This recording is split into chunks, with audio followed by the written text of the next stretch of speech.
బలగం తర్వాత దర్శకుడు వేణు చాలా గ్యాప్ తీసుకున్నాడు. తన రెండో సినిమా ఎల్లమ్మ అని ప్రకటించి చాలా రోజులైంది కానీ ఇంకా పట్టాలెక్కలేదు. దిల్ రాజు నిర్మిస్తున్న ఈ సినిమాలో తొలుత నాని హీరోగా నటిస్తారనే ప్రచారం కూడా జరిగింది. నాని కూడా వేణుతో సినిమా చేస్తానని చెప్పారు. ఏం జరిగిందో తెలియదు కానీ నాని ఈ ప్రాజెక్ట్ నుంచి తప్పుకున్నాడు. చివరకు ఈ కథ అటు తిరిగి ఇటు తిరిగి నితిన్ దగ్గరకు వెళ్ళింది. కథ బాగా నచ్చడంతో నితిన్ ఈ సినిమాను వెంటనే ఓకే చేశాడు. డేట్స్ కూడా అరేంజ్ చేసుకున్నాడు.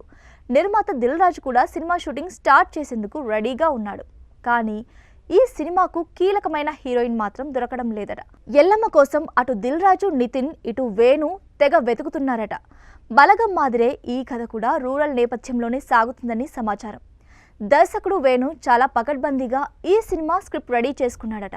అయితే ఈ సినిమాలో హీరోయిన్ పాత్రకి చాలా ప్రాధాన్యత ఉంటుందని చెబుతున్నారు. కథ మొత్తం కూడా ఆమె చుట్టూనే తిరుగుతుంది. అందుకే ఓ స్టార్ హీరోయిన్ని ఈ రోల్కి తీసుకోవాలనుకున్నారు. తొలుత సాయి పల్లవి అయితే బాగుంటుందని ఆమెను సంప్రదించారు. అయితే తను ఈ సినిమా చేయలేనని చెప్పేసిందట. దీంతో మరో స్టార్ హీరోయిన్ కీర్తి సురేష్ అయితే ఎల్లమ్మకు న్యాయం చేస్తుందని ఆమెను కూడా సంప్రదించారట. తనకు కూడా కథ పాత్ర బాగా నచ్చినప్పటికీ డేట్స్ ఖాళీగా లేకపోవడంతో నో చెప్పేసిందట. శ్రీలీలను తీసుకుందామంటే ఆల్రెడీ నితిన్తో 2 సినిమాలు చేసింది. అవి కూడా ఫ్లాప్ కావడంతో దిల్ రాజు వెనకడుగు వేస్తున్నారట. ఇక రష్మిక, సమంత లాంటి హీరోయిన్లు కూడా ఖాళీగా లేరు.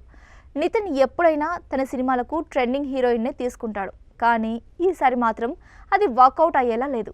స్టార్ హీరో హీరోయిన్లంతా కూడా బిజీగా ఉన్నారు. మరి ఎల్లమ్మగా ఎవరు ఎంట్రీ ఇస్తారో చూడాలి.